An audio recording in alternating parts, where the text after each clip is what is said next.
Welcome back to the channel, guys. This is VIN1612, and this is a salvage title car. You guys like me to let you know when there's a salvage or rebuilt title, so if you're not into that, keep looking.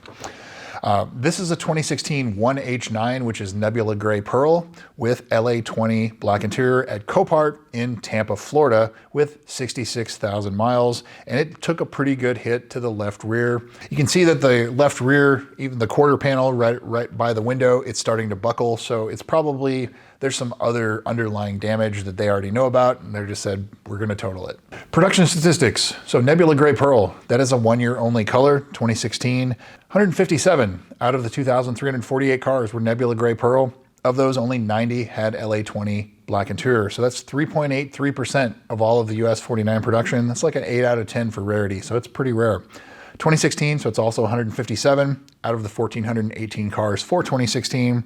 90 had LA20. So you're not going to see a lot of these come up for sale, and when they do, they generally sell pretty quickly because there are people that are actively looking for this color. Carfax, Epic VIN, and Auto Check. So Carfax shows this as a one owner, previously no accident. So this was a one owner, clean title, no accident car until this, and now March 20th of 2026, the damage to the rear. Now Copart, they haven't officially called the title status yet, but it's Florida non-clean title. So if it's a junk title or a certificate of destruction where it's for export only or something like that, that's not the case here, but it's non-clean. So for now, it's a total loss insurance paid out, but it's probably gonna end up as a salvage title, but just right now, that's kind of a question mark. Epic VIN shows this as a one owner, no accident car.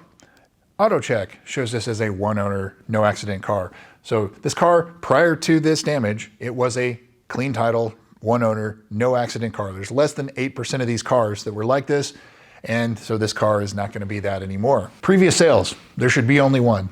There's a one owner car, went on sale in Florida, $88,000 in April of 2016, and it sold in July of 2016. 3 months for sale, and the owner paid cash for it. So that's also typically another good sign, because people that can pay cash for almost $100,000 car generally will be able to maintain them. And now, this car popped up here at the end of March 2026 at Copart in Tampa, Florida with 66,000 miles. So it's a pretty low mile example too. Clean title, no accident until now. Florida driven car, low mile example. Green flag so far, other than the accident, of course. So now into the photos. This car had a dealer package that was installed when it was new of wheels and lowering springs. So it's lowered, has aftermarket wheels. The factory wheels are long gone. But looking at this damage, as I touched on earlier, the left rear quarter panel, you can see that the panel is buckled a little bit. And so that it's pretty indicative of damage underneath, and it's probably why it's here.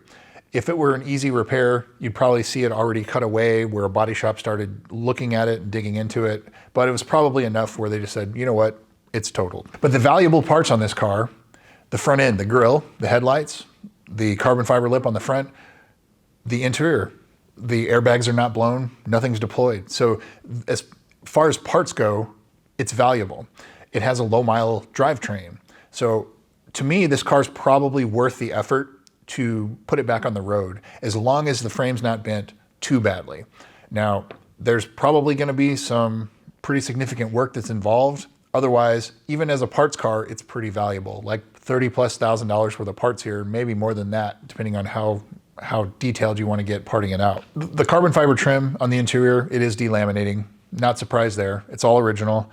But really, otherwise, it really doesn't look too bad. I mean, it checks all the boxes, the clean title, the no accidents, the Florida car. Basically, prior to this accident, and they were probably just a victim of circumstance. Somebody rear-ended them. It was probably somebody's baby. They paid cash for it, clean title, no accidents, low mile example. And it's kind of sad to see it in this way. Again, I hope that somebody buys this and puts it back on the road, because it's definitely deserving. And so that brings me to the price. This car, because the airbags are not blown and the damage is not to the front end, which is where, $20,000+ worth of damage from a parking lot boo-boo on the front of these cars. All of that's good on this car. The price, I would definitely expect this car to be north of $20,000, but once it's fixed, rebuilt title, $28,000 to $32,000, that's where this car is going to be. Somebody will probably list it for 45, 47, 48. They're delusional, and it'll sit on the market for 3 or 4 or 5 months. That's what you generally see. There's some of these that are still out there right now, rebuilt title. I know you guys know which ones I'm talking about, but they've been for sale for like 2 years. And because they want $55,000 for a rebuilt title car, they're not gonna sell at that. So going at it, looking at as a parts car, it's worth $30,000+. As a rebuilt title car, it's still worth $30,000. So you have to get this in the 20s or less if you're going to rebuild it for a profit. If you're going to rebuild it for you, then I think it's a phenomenal example to do that. And the key on this one is the service history. So that brings me to the service history. Not only is this car a well dealer service car, it is an exclusively dealer service car by the original owner. That's also good to see.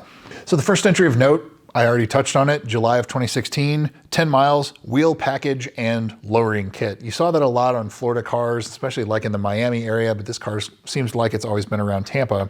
June of 2018, the JLB recall was done and front tires were replaced, maybe inner front tire wear. The car is lowered and it probably doesn't have any adjustable arms or anything like that. So you're gonna see tire wear on this car pretty common. July of 2019, 25,000 miles, front pads and rotors. They noted that the bumper tabs were damaged and they need to replace the bumper. I don't know if the bumper was ever replaced, but it was not turned in under insurance. If it was probably just done, paid for out of pocket. July of 2020, high pressure fuel pump gasket was noted as leaking, probably from the JLB recall. That's pretty common to see. Brake fluid was flushed and the sunroof was noted as rattling. They push up on it and the rattle goes away, so they adjusted the tabs. Sunroof does have a little bit of adjustment and the rattle went away. December of 2021, one of the wheels was damaged and it was repaired. So low profile 20-inch wheels, gonna be subject to some damage from potholes, things like that. April of 2022, 41,000 miles, again with inner front tire wear. And they said it needs new tires, but it was not replaced at that time. However, later that year, December of 2022, drive belt, 2 front tires. They noted that coolant was low and discolored. What do we know about coolant being low on these cars? Valley plate. And it was not done there, but it's possible that it could be leaking. June of 2023, 50,000 miles, 2 rear tires. April of 2024, 54,000 miles, new driver's side front fender liner, front and rear pads and rotors, air filter, cabin filter, brake fluid. Just pretty expensive service there. November of 2024, the TVD was serviced, torque vectoring differential, the transmission was serviced, glove box door was replaced, water pump was replaced, and the trunk release actuator was replaced. So that's the little motor that pulls it in or releases it. November of 2025, 63,000 miles, the 60,000 mile service along with the spark plugs, a drive belt again, battery was replaced, and the radio assembly, the radio was going black, cutting in and out. Lexus replaced it Goodwill. 10 years from in service. But you can see this car was exclusively Lexus dealer serviced. So Lexus threw them a bone and said, yeah, we'll take care of it. So that's good to see. They've spent a fortune on maintenance. And so Lexus replaced a $8,000 or $10,000 radio for them at no cost to them because it was having issues. And that was just a couple months ago. So what's not done? The low pressure fuel pump has not been reprogrammed on this car. So that's the humming or buzzing that you hear in the back seat.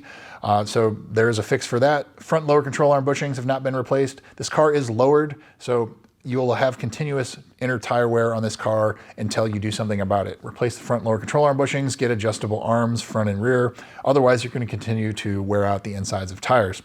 The ZLZ, however, if this car ends up with a salvage title, that's not covered anymore. Fix the carbon fiber trim, but man, this car is amazingly maintained. And it's a one owner, it was a no accident, Florida driven car, exclusively dealer maintained. Like, it really doesn't get any better than that. And it's sad that, you know, this, as I said, this car was probably a victim of circumstance. Somebody on their phone or whatever ran into the back of them, whatever happened. But like, this would be the car to get. Clean title or not, as long as the damage is repairable, this would be a fantastic car to fix and go enjoy because somebody has sunk a lot of money into it for maintenance. So fantastic example, clean title or not. So would I buy this car? Absolutely. I'm getting goosebumps thinking about it. There are not very many of these cars that are like this, where they were clean title, no accidents prior to this. Southern car, well maintained, exclusively dealer maintained. I mean, it's just, and everything is done. All the fluids are done. It's, I mean, it's amazing. And there are not very many of these cars out there like this. So yeah, I would buy it and I would just go enjoy it. And it's a very well sorted example. It's just sad that it ends up with a rebuilt title. But a lot of the rebuilt title cars out there are basket cases, and there are some good ones out there. I've seen them. This is one of the ones that has potential to be a great one. And so worth checking out, worth rebuilding. And I think that it's gonna get all the money at Copart because it is a great example. Hopefully this one stays here, it doesn't go overseas. So many of these cars end up going overseas at the Copart and IAAI auctions. So hopefully it stays here. But that's what I've got for you guys. VIN 1612, kind of a sad ending, but hopefully we see it around on the roads. Thanks again for watching. We'll see you soon.